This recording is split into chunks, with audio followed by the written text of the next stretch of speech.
Imagine being so feared that the mere mention of your name sends shivers down the spines of powerful men. This was the reality for Meyer Lansky, a man whose wealth was as mysterious as the man himself. In the labyrinthine underworld of the early 20th century, one name was synonymous with money, power, and enigma: Meyer Lansky. Born in 1902 in a small Jewish village in Grodno, Lansky would grow up to command an empire.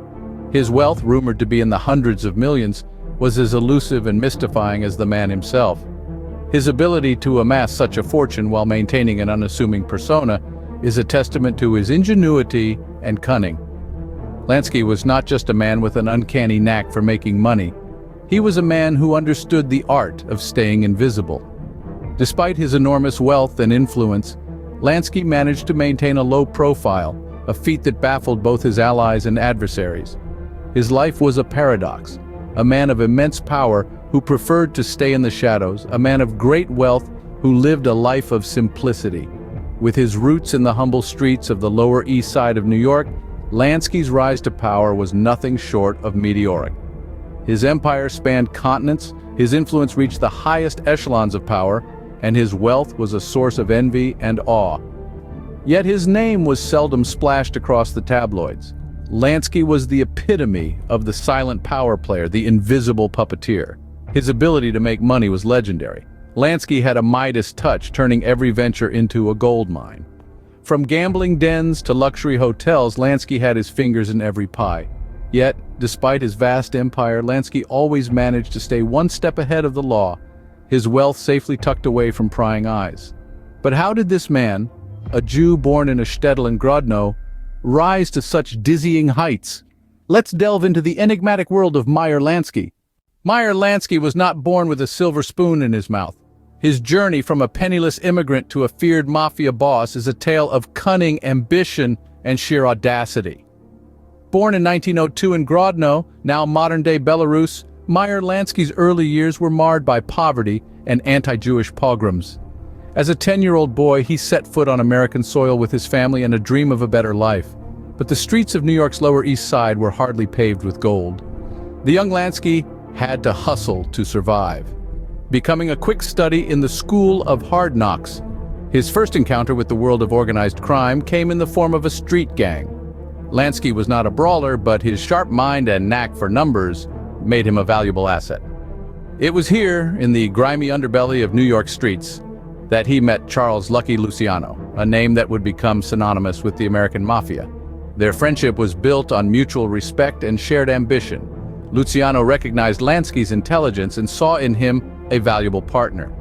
For Lansky, Luciano's connections and charisma opened doors that would have otherwise remained closed. Together, they crafted a vision of a new kind of criminal enterprise, one that operated like a business, driven by profit rather than tribal loyalty. It was a dangerous game they were playing, fraught with risks and deadly consequences. But Lansky was not deterred. He had tasted the allure of power and wealth, and he was not about to let it slip away. He was a man who thrived in the shadows, pulling strings and manipulating the balance of power to his advantage. His humble beginnings were a far cry from the empire he would later build. But before he could ascend the throne, he had to navigate the treacherous waters of the mafia world. Meyer Lansky was not just a mobster, he was a financial wizard, a man with an uncanny ability to turn a profit where others saw only risk. In the underworld, where fortunes were won and lost overnight, Lansky was a steadying presence, a beacon of financial acumen in a sea of capricious gamblers. As Lansky ascended the ranks of the mafia, he didn't just rely on brute force or cunning. Instead, he used his remarkable financial instincts to consolidate his position within the criminal underworld. He was a man who could spot a profitable venture from miles away, and he had an almost preternatural ability to minimize risk. In a world where money was power, Lansky was the king. But he was not content with just accumulating wealth. Lansky had a vision, a grand design to transform the mafia into a well-oiled, profit-making machine. And so, he set about establishing the National Crime Syndicate, a sort of United Nations of organized crime. The National Crime Syndicate was Lansky's masterstroke. It was a revolutionary idea, a way to unite the disparate factions of the underworld under one banner. but it was more than just a means of maintaining peace among the mobsters. It was a business venture, a way to ensure that the money kept flowing, that the profits were shared, and that everyone had a stake in the success of the organization. Lansky's financial prowess was the foundation of the National Crime Syndicate. He was the one who ensured that the organization was more than just a loose coalition of gangsters. He turned it into a well-run corporation with profits and losses, assets and liabilities, all meticulously managed and accounted for. But Lansky's success was not just down to his financial acumen. He was a shrewd operator, a man who knew the value of alliances and partnerships. His relationship with Lucky Luciano and the Italians was a crucial part of his strategy. They were his allies, his partners in crime, and together they formed an unbeatable team. Lansky was not just making money, he was creating an empire. But his empire was not built on loyalty alone. His relationship with Luciano and the Italians was a crucial part of his success. In the mafia world, alliances are as fragile as a house of cards. Lansky, however, managed to maintain a delicate balance with Luciano and the Italians. Meyer Lansky, a shrewd strategist and a meticulous planner, was known for his uncanny ability to broker peace among the volatile mafia families. His relationship with Charles Lucky Luciano and the Italians was a testament to this. Lansky and Luciano, both immigrants, had a bond that was forged in the fires of their shared struggles. Their alliance was not just about power, but also about survival.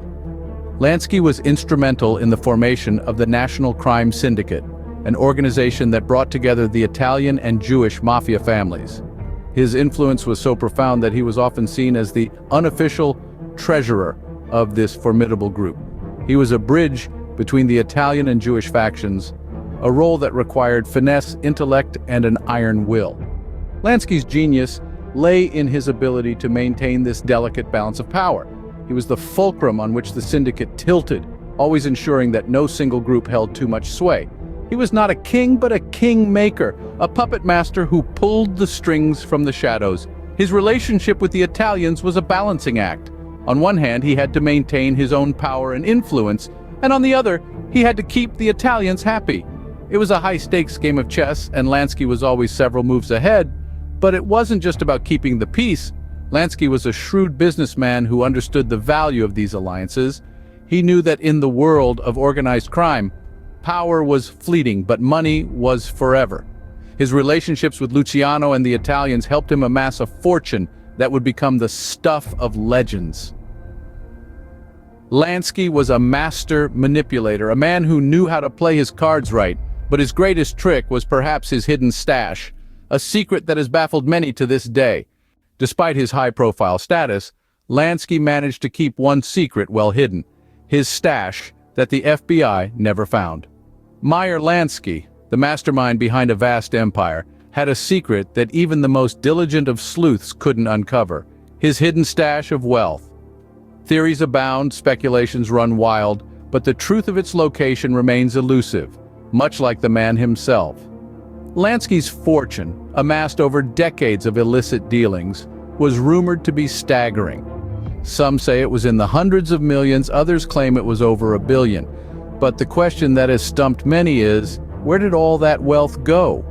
Lansky was known for his meticulousness, and it's hard to believe that he would leave his fortune unsecured.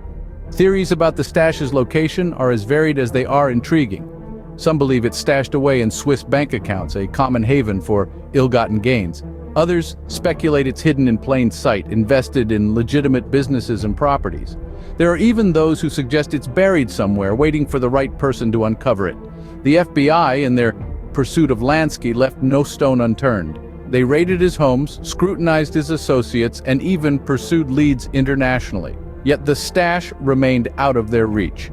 It was as if Lansky had made his fortune disappear into thin air. This elusive stash became part of the Lansky legend. It's a tantalizing mystery that continues to pique curiosity. It's the missing piece in the puzzle of a man who was always one step ahead, a man who could outsmart even the most persistent of pursuers. Even after Lansky's death in 1983, the search for his hidden stash continues. It's a treasure hunt that has yet to yield any treasure. And perhaps that's just how Lansky would have wanted it. After all, he was a man who thrived on being enigmatic, on being a riddle that couldn't be solved. Even in death, Lansky's hidden stash remains a tantalizing mystery, a testament to the enigma that was Meyer Lansky.